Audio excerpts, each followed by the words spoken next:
하나님 말씀은 베드로전서 4장 7절에서 11절의 말씀입니다.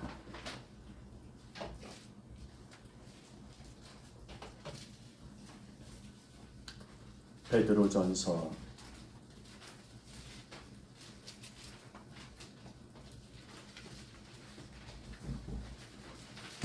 4장 7절에서 11절까지의 말씀입니다.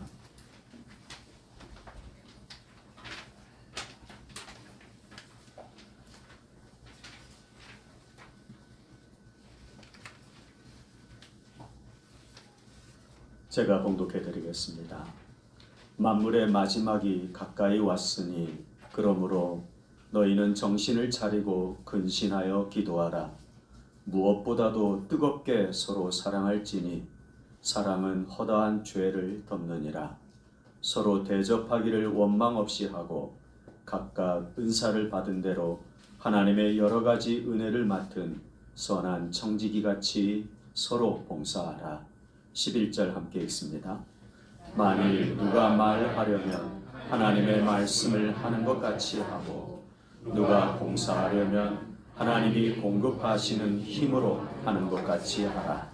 이는 범사에 예수 그리스도로 말미암아 하나님이 영광을 받으시게 하려 함이니 그에게 영광과 권능이 세세에 무궁하도록 있느니라. 만물의 마지막이 가까이 왔다. 이 말씀이 종말을 의미하고 저와 여러분은 바로 그 종말을 살아가고 있는 성도들입니다. 종말이라고 하는 정확한 의미는 예수님이 심판주로 오시는 그때만이 아니라 예수님께서 구원주로 오신 2000년 전 이 땅에 오신 예수님의 그때로부터가 종말이에요. 그러면서 이제 우리는 종말의 마지막 시간을 살아가고 있지 않는가 하는 살핌이 있을 뿐입니다. 이러한 때에 교회는, 특히 교회라고 하면 건물이 아니고요, 저와 여러분들 예수 믿는 자들의 모임이 되어진 우리 성도된 사람들의 삶은 어떠해야 하는가. 참 이 부분에 대해서 많은 말씀을 가지고 우리는 살피고 있습니다. 그만큼 종말의 때에 성도들의 삶이 중요하다는 것이겠지요. 사도 베드로는 하나님의 감동을 따라서 성경을 기록하면서 종말의 때에 세 가지를 꼭 해야 한다고 말씀해요. 여러분, 그 세 가지가 첫 번째를 보면 정신을 차리고 기도하라라는 거예요. 우리 7절 같이 읽어봅니다. 만물의 마지막이 가까이 왔으니 그러므로 너희는 정신을 차리고 근신하여 기도하라. 예수님께서 겟세마네 동산에서 기도하실 때 제자들에게 깨어 기도하라고 말씀하죠. 이유가 무엇입니까? 시험에 들지 않도록.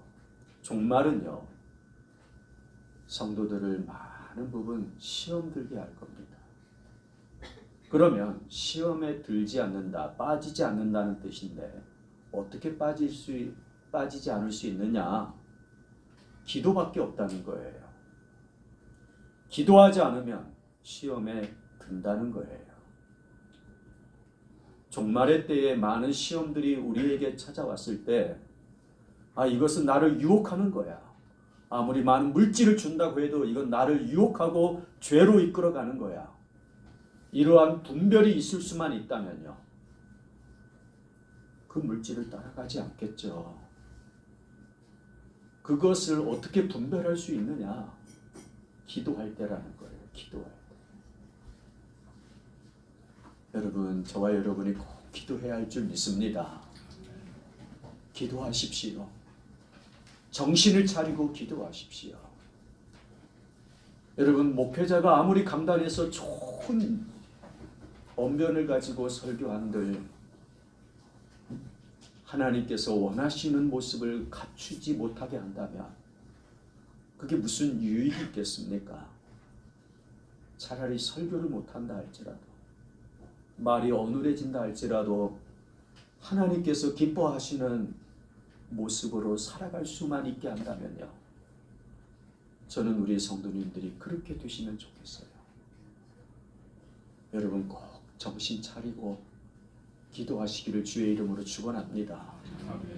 왜냐하면 종말의 때에는 너무 많은 시험이 찾아오거든요. 나를 멸망의 길로 이끌어 가려고 많은 부분 유혹하는 그러한 시간들, 너무나도 많은 기회들이 찾아온다는 거예요. 예수님께도 배고픈 그 굶주리심 앞에서 돌들로 떡덩이가 되게 하라는 그 시험은요, 참지 못하고 그걸 취하게 만들 수 있는 유혹이었지 않습니까?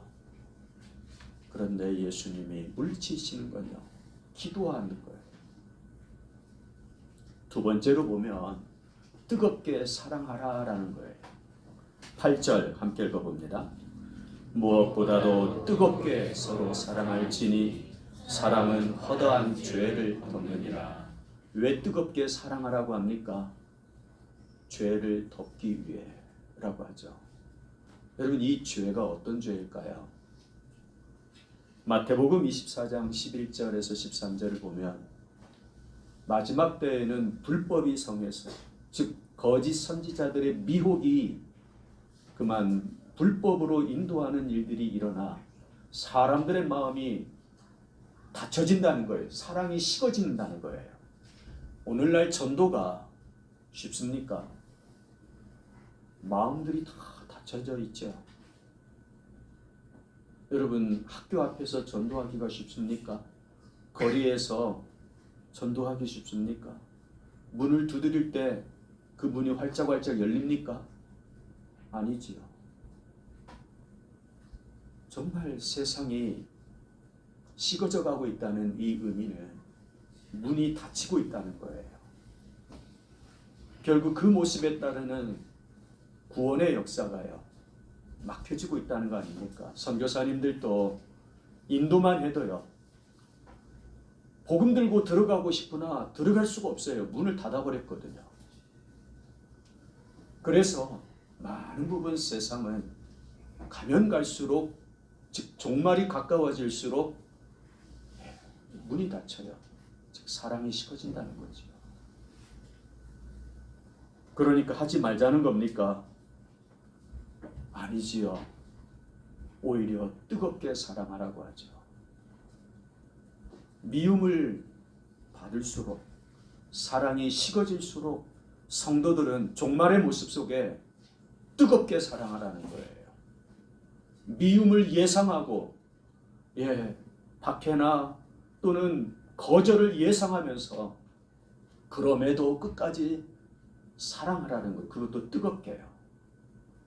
더 열심히 주의 사람으로 살라는 거죠. 여러분, 정신 차리고 기도하고 뜨겁게 사랑해야 할 때가 언제냐? 종말이 가까움을 볼수록 그러해야 된다는 거예요. 마지막으로 세 번째 모습을 보면 선한 청지기로 봉사하라라는 말씀이에요. 9절과 10절 같이 읽어봅니다. 서로 대접하기를 원망 없이 하고 각각 은사를 받은 대로 하나님의 여러 가지 은혜를 맡은 선한 청지기 같이 서로 봉사하라. 왜 선한 청지기로서 봉사하라고 할까? 여기 보면 원망 없이 하고라고 하죠. 원망이 일어나고 있어요. 봉사하는데.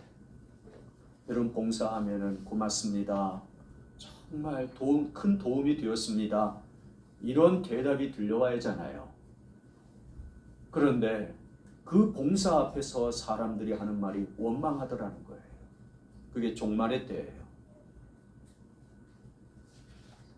베드로전서 4장 17, 19절에 보면 하나님의 집에서 심판을 시작할 때가 되었다라고 해요. 종말의 때죠. 그때예요. 만일 우리에게 먼저 하면, 자, 그 심판이 그게 어떤 우리인가 보십시오. 만일 우리에게 먼저 하면 하나님의 복음을 순종하지 아니하는 자들의 그 마지막은 어떠하며, 또 의인이 겨우 구원을 받으면 경건하지 아니한 자와 죄인은 어디에 서리요? 하나님의 심판이 시작하면 그때에 우리에게 먼저 심판이 만나는 거예요. 그때 이 우리는 의인을 가리켜요. 예수 믿는 자들이요. 이들이 어떤 행위로 구원을 받는 게 아니지요. 오직 예수 믿는 믿음으로 구원받는 줄 믿습니다. 겨우 구원받는 거예요. 그런 우리가 그렇게 구원받는다면 경건하지 않은 자, 죄인들은 어떻게 되겠느냐는 거예요. 하나님이 임하시면 두 가지 현상이 일어납니다. 심판받아 멸망하는 자들이 있고요. 그 임하심으로 구원의 은혜를 받는 자들이 있다는 거예요. 그죠? 그때 이 종말의 때를 하나님의 심판이 임하는 때라고 말씀하시면서 그 다음 절을 보면 그러므로 하나님의 뜻대로 고난을 받는 자들을, 이게 이제 종말의 모습이에요. 고난이 있다는 거예요. 종말의 때. 그 고난 앞에서 성도들은 하나님의 뜻대로 고난을 받으라는 거예요. 고난이 피해가기를 원하는 게 아니고 그 고난을 받으라. 여러분, 이런 말씀을 들을 때 좀 아프지요? 힘들지 않습니까? 그런데 그 고난 가운데서도 말세지 말에는 성도는 하나님 뜻대로 고난을 받을 수 있어야 된다. 또한 선을 행하는 가운데, 이때의 선이라는 건 고난 가운데서의 선이니 악으로 갚는 사람들, 세상의 모습 속에서 악을 선으로 갚는 모습인 거예요. 그게 바로 선을 행하는 가운데 그 영혼을 미쁘신 창조주께 의탁할지어다. 하나님께 의탁하는 모습으로서 견디라는 거예요. 하나님을 바라보면서 견디라는 거예요. 그게 선한 청지기로서의 모습이고 그 가운데서 봉사하는 거예요. 오늘 참 이 말씀을 우리가 이제 서론으로 살피면서 보면 어때요? 고난의 때, 종말의 때는 간단치가 않지요. 우리에게 주어지고 있는 세상의 모습은요, 시험이 있고 미움이 커지고 있고 그 마음들이 다쳐가면서 악에 따른 고난이 있어지는 세상이 되어 가겠다는 겁니다. 그럼에도 성도가 그 세상을 살아갈 때에 어떻게 살아가야 하느냐? 기도하며 살라는 거고, 사랑하며 살라는 거고, 봉사하며 살라는 거예요. 그렇게 살면은 어떻게 되는 겁니까? 그 갚으심은 하나님께 있다는 거지요. 여러분, 그 갚으심을 세상에서 받으려고 한다면 세상의 어떤 유업을 바라보는 모습으로 소망을 둔 것이겠지만, 성도는 성도의 유업을 하나님 나라에 두었기 때문에 소망이 하나님 나라인 거예요. 그래서 세상에서 유업이 주어지지 않는다 할지라도 하나님 나라에 유업이 있음을 알고 살아갈 수 있어야겠다는 것이 종말의 성도된 모습이거든요. 우리는 그래서 이 세상을 나그네처럼 사는 거예요. 나그네는 지나가는 거지 머물러 사는 자가 아니에요. 그래서 이 세상을 이해하는 저와 여러분의 모습이 세상에서 무엇을 바라고 기도하고 사랑하며 봉사하는 게 아니에요. 오히려 하나님 나라에서 무엇을 바라고 기도하며 사랑하며 봉사해야 할 줄 믿습니다. 이러한 관점을 가지고 사는 사람들인지라 여러분, 성도는요 위대한 일을 할 수 있는 거예요. 아주 아름다운 일을 할 수 있는 사람들이에요. 그렇지 않으면 자기 욕심, 자기 중심, 자기 것 손해보지 않으려는 모습으로 살아가기에 좁아지고 인색해지고 많은 부분 욕심에 따른 죄와 사망으로 살아가는 모습일 뿐이겠지요. 그러면 기도해야겠네요. 사랑해야겠네요. 봉사해야겠네요. 어떻게 해요? 그래서 은사가 중요한 거예요. 여러분, 은사 하니까 많은 부분 우리는 병 고치는 은사 또는 예언하는 은사, 우리가 생각할 때 많은 부분 교회 안에서만 이루어져가는 어떤 은사들만 생각하기 쉽습니다. 그런데 베드로 사도는요, 그 은사도 은사지겠지만 더 넓은 은사를 말씀해요. 기도할 수 있는 은사, 사랑할 수 있는 은사, 봉사할 수 있게 하는 은사가 중요하다는 거예요. 그게 필요하다는 거예요. 은사는 받는 거예요. 하나님이 주시는 대로 받는 은사거든요. 그래서 어떻게 기도해야 됩니까? 어떻게 사랑하고 봉사해야 됩니까? 할 때 하나님이 주시는 은사로 하라는 말씀이에요. 여러분, 은사를 좀 보겠습니다. 고린도전서 12장 8절에서 11절인데요. 같이 읽어보겠습니다. 어떤 사람에게는 성령으로 말미암아 지혜의 말씀을, 어떤 사람에게는 같은 성령을 따라 지식의 말씀을, 다른 사람에게는 같은 성령으로 믿음을, 어떤 사람에게는 한 성령으로 병 고치는 은사를, 어떤 사람에게는 능력 행함을, 어떤 사람에게는 예언함을, 어떤 사람에게는 영들 분별함을, 다른 사람에게는 각종 방언 말함을, 어떤 사람에게는 방언을 통역함을 주시나니 이 모든 같은 한 성령이 가사 그의 뜻대로 각 사람에게 나누어 주시는 것입니다. 자, 이제 은사를 보면 기억하고 들으셔야 돼요.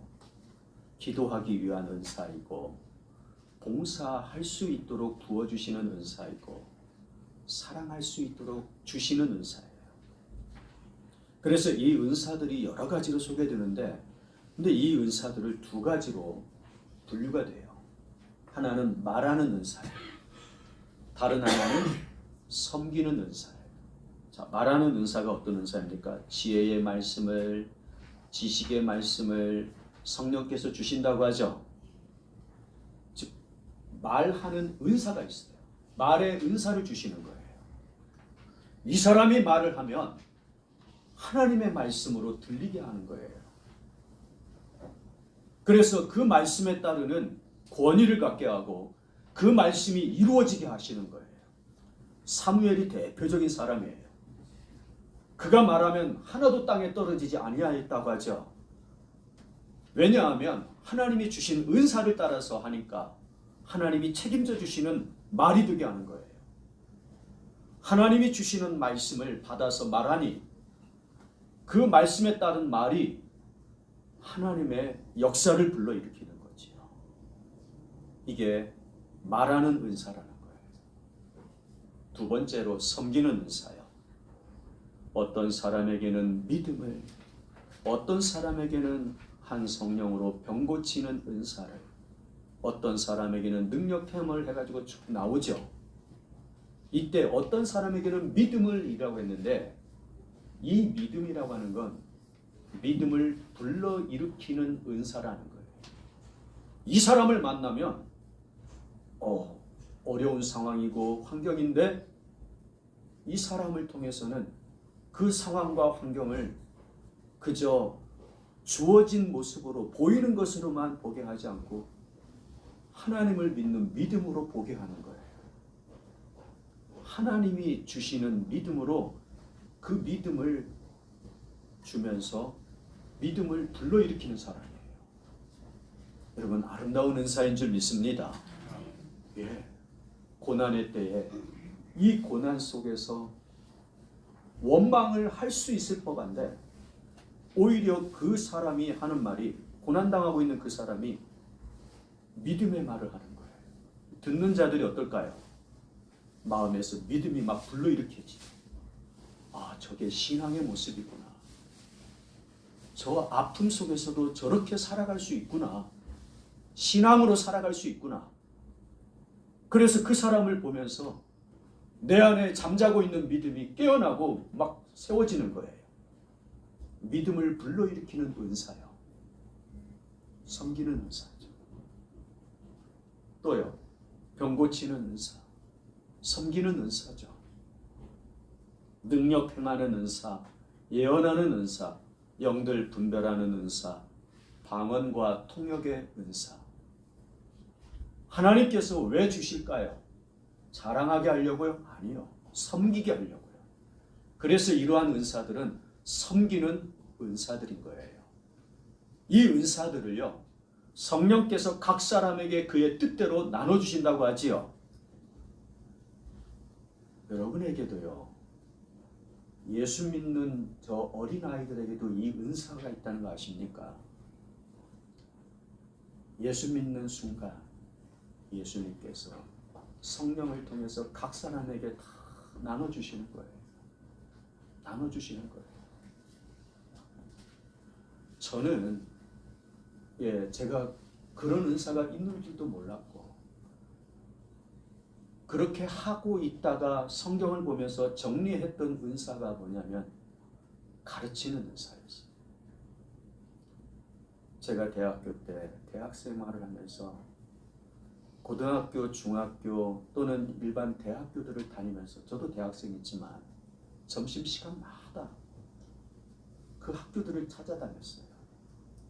그래가지고 일주일 내내, 정말 어떤 때는 저녁 시간, 식사 시간, 학생들 그렇게 가서 아이들을 가르쳤어요. 마음은 그랬어요. 저 아이들이, 제가 이제 맡고 있는 제 반의 아이들이 교회에 일주일에 한번 주일로 찾아오니까, 선생님을 또 말씀을 같이 나누려고 찾아오니까 나도 저 아이들 일주일에 한 번은 만나야겠다.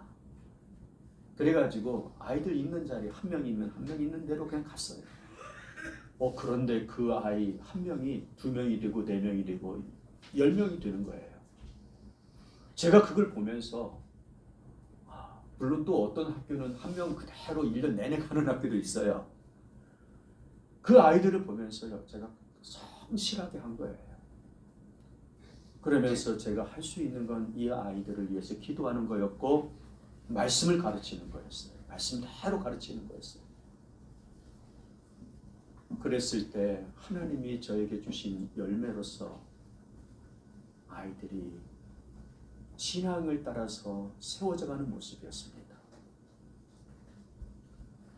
그러다가 제가 말씀을 보면서 가르치는 은사도 있구나. 저는 숙기가 없고 부끄러움이 많아서 사람들 앞에 서는 건 죽기보다도 싫었어요. 그랬는데 그런 저를 하나님이 그 은사를 주셨다고 하는 것을 제가 성경을 보면서 하나님이 주셨구나 하고는, 이 은사를 하나님 어차피 주신 은사라면 더 아름답게 써달라고. 제가 막 목사가 되겠다는 게 아니었고요. 성경을 더 깊이 알게 해달라고. 왜냐하면 더 잘 가르치고 싶어서요. 그렇게 기도를 했었습니다. 여러분들에게는 어떤 은사가 있습니까? 왜 주셨을까요? 그 은사의 활용을 따라서 어떤 결과가 주어지고 있습니까? 성도라면 누구에게든지 다 한 가지 이상은 하나님의 은사를 주세요. 말하는 은사든 섬기는 은사든.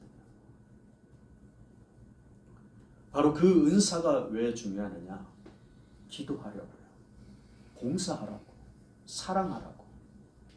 어떤 상황에서도 이길 수 있는 모습으로, 극복할 수 있는 모습으로 기도하고 사랑하며 봉사할 수 있는 은사이기 때문에 매우 중요한 거예요.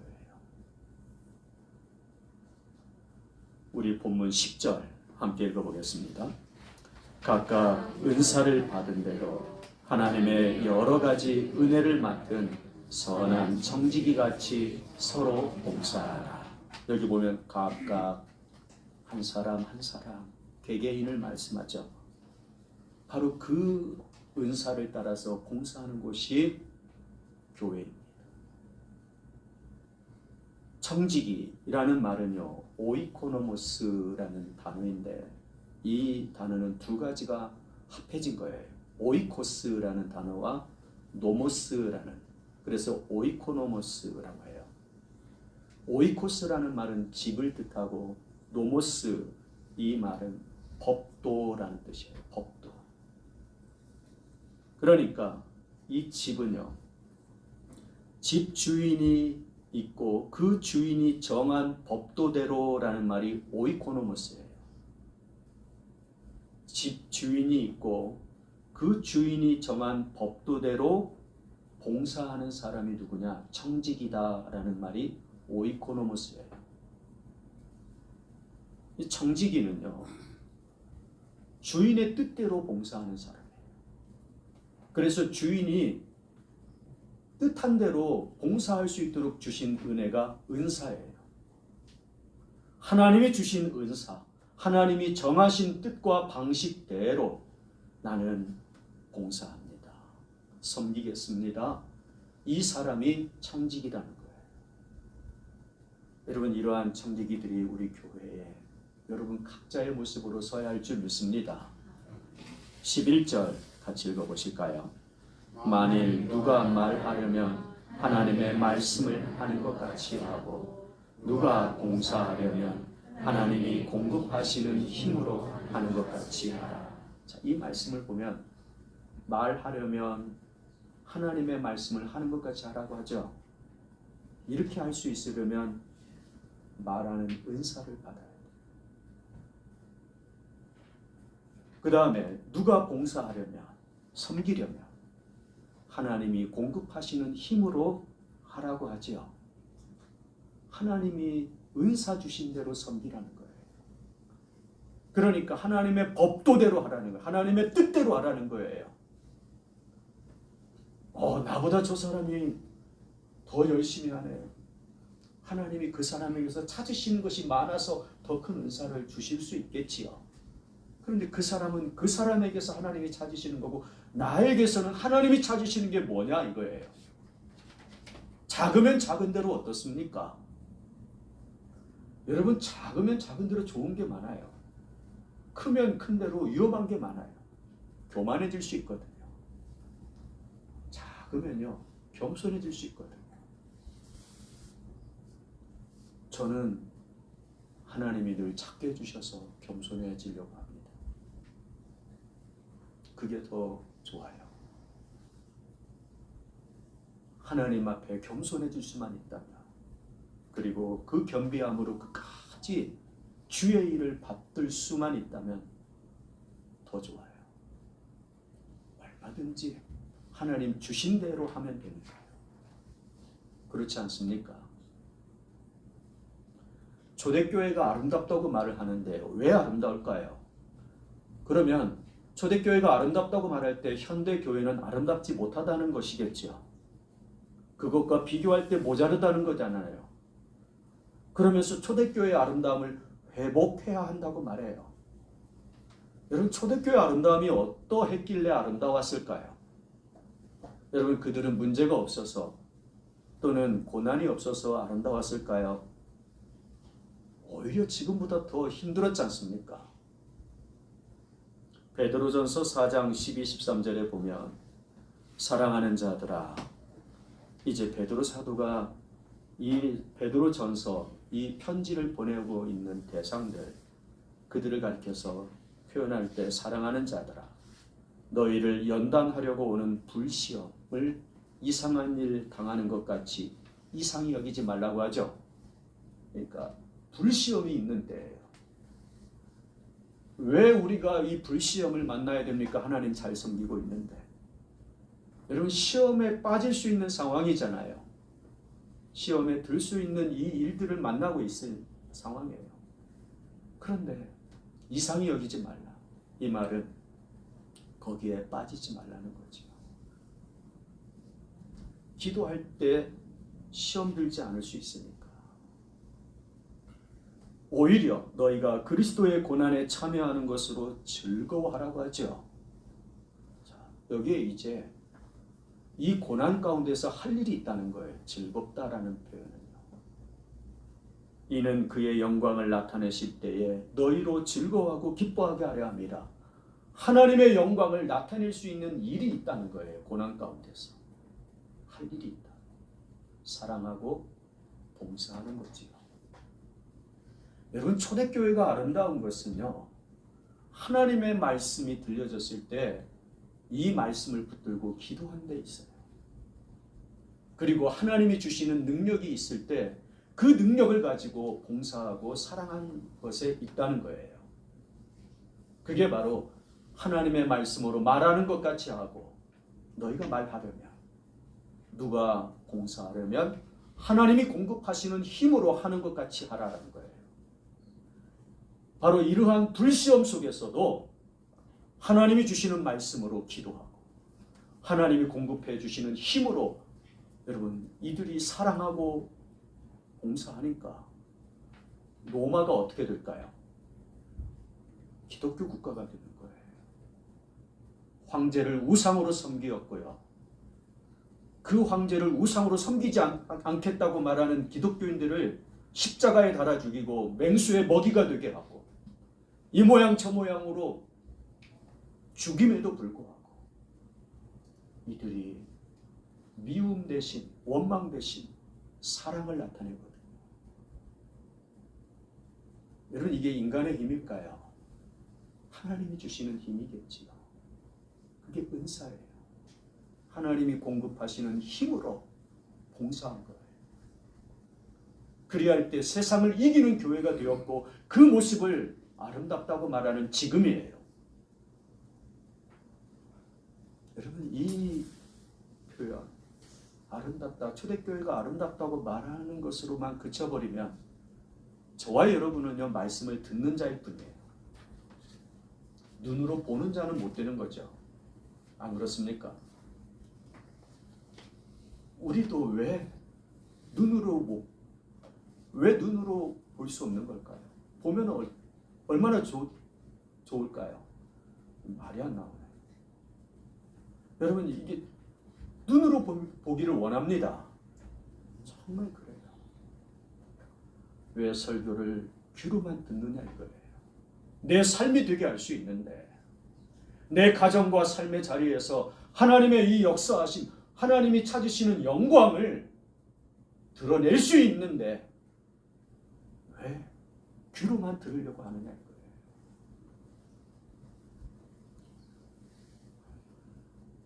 이거예요. 욥이 그런 이야기를 해요. 42장 욥기서 42장 5절에 보면 내가 주께 대하여 귀로 듣기만 하였사오나 이제는 어떻게 한다고 그래요? 왜 이런 표현을 할까요? 이 모습에 대해서 사도 바울은 온전함이라고 말해요. 온전함. 사실 이 표현력이 어떻게 보면은 부족해서 온전함이라고 하는 것 같아요.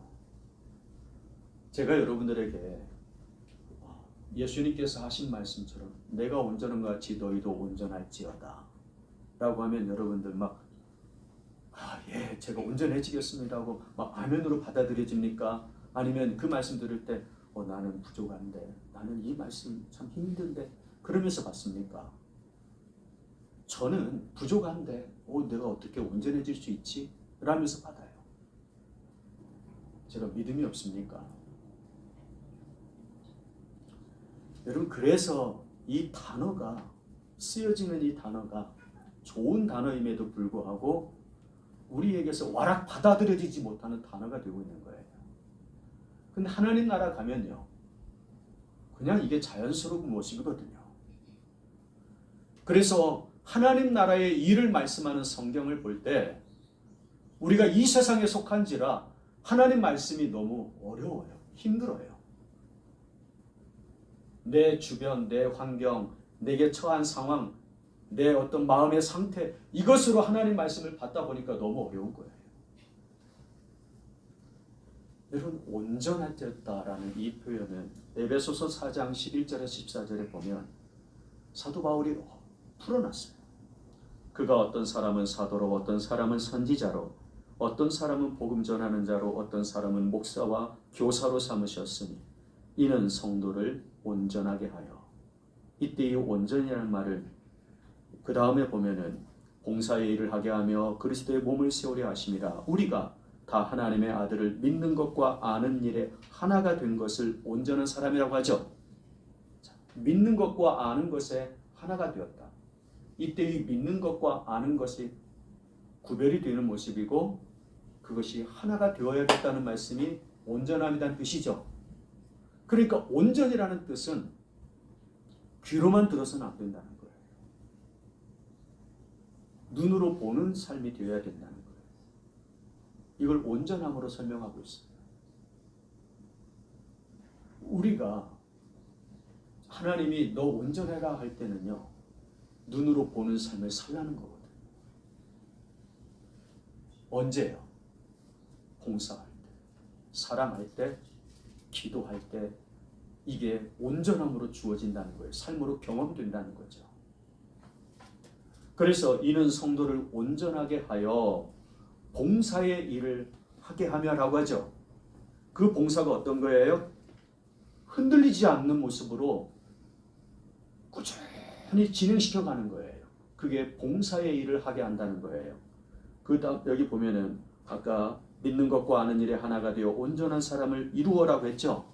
그 다음을 보면 그리스도의 장성한 분량이 충만한 데까지 이르리니 이는 우리가 이제부터 어린아이가 되지 아니하여 사람의 속임수와 간사한 유혹에 빠져 온갖 교훈의 풍조에 밀려 요동하지 않게 하려 함이라. 흔들리지 않는다는 뜻인데 무엇에 흔들리지 않느냐? 사람 속임수, 간사한 유혹, 온갖 교훈, 사상이나 철학의 풍조에 밀려나지 않는다는 거예요.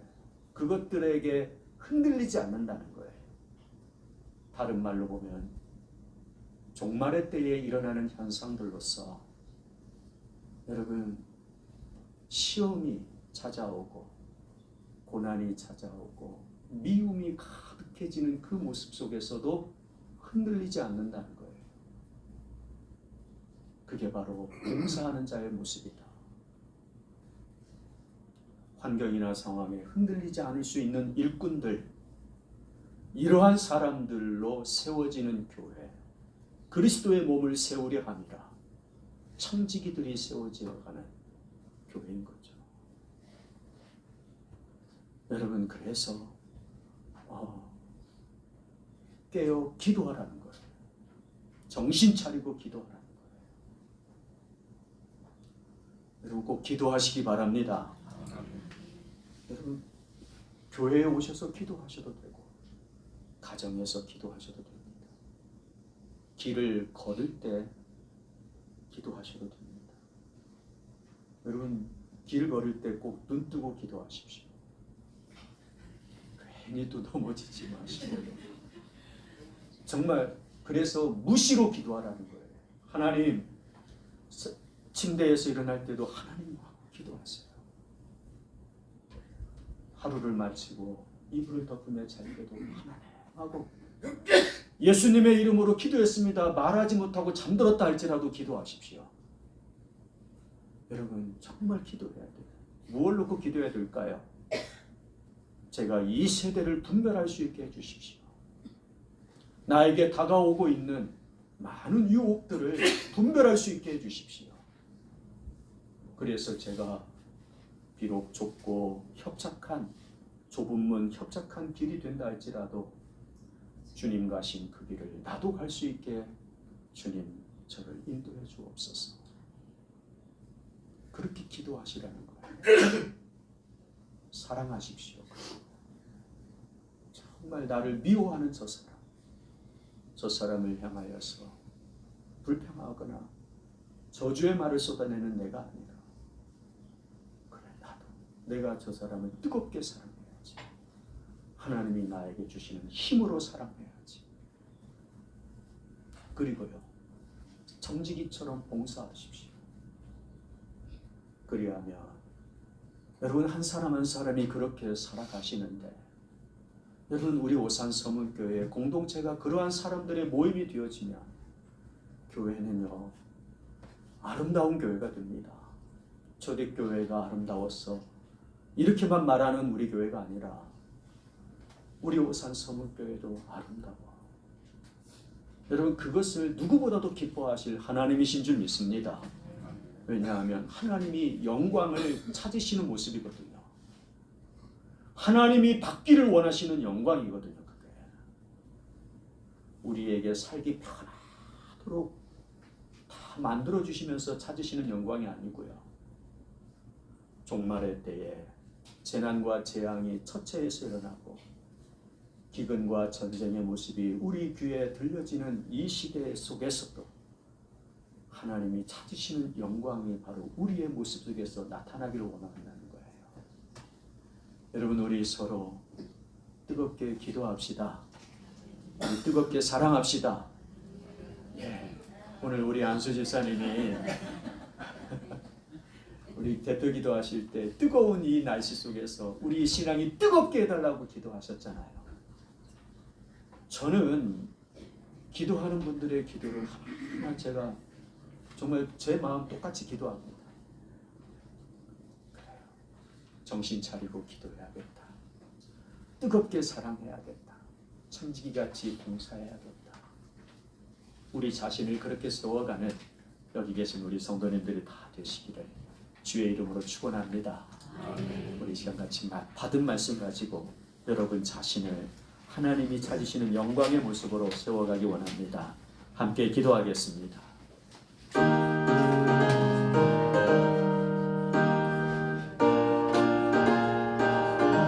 하나님 아버지 받으시옵소서. 예배드립니다. 주님이 찾으시는 대로,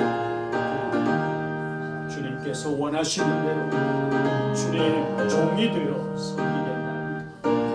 말씀으로 말하게 하시고 공급해 주시는 능력으로 봉사하게 하셨습니다. 하나님을 영화롭게 하는 저희들이 되게 하여 주시옵소서. 아버지 하나님 사랑합니다. 하나님이 원하시면 우리 하나님이 기뻐하시는 대로 드리기를 원하고 가정에서 삶의 모든 곳곳에서 하나님의 영광이 될 수 있도록 우리를 이끌어 주시고 주장하여 주시며 다스려 주시옵소서. 성령의 배우하심 감동 주시니 우리 온 성도들에게 함께하고 마음껏 복되게 하여 주시옵소서. 아버지 하나님, 만물의 마지막이 가까이 왔다고 하시며 너희는 정신을 차리고 근신하여 기도할 것을, 무엇보다도 뜨겁게 사랑할 것을, 선한 청지기같이 서로 봉사할 것을 말씀하실 때 이 마지막 때에 필요한 사람으로, 이 마지막 때에 하나님의 영광을 드러낼 하나님의 백성으로 원하시고 있는 줄 믿습니다. 주님, 우리가 여기 있어 우리를 보내시고 우리를 써 주시옵소서. 우리에게 허락하신 가정에서, 우리에게 맡겨주신 삶의 자리에서 하나님을 영화롭게 하는 마지막 때에 하나님의 종들이 다 되도록 축복하여 주옵소서. 예수님의 이름으로 기도하옵나이다. 아멘. 539장 찬양 드리며 공헌 드립니다.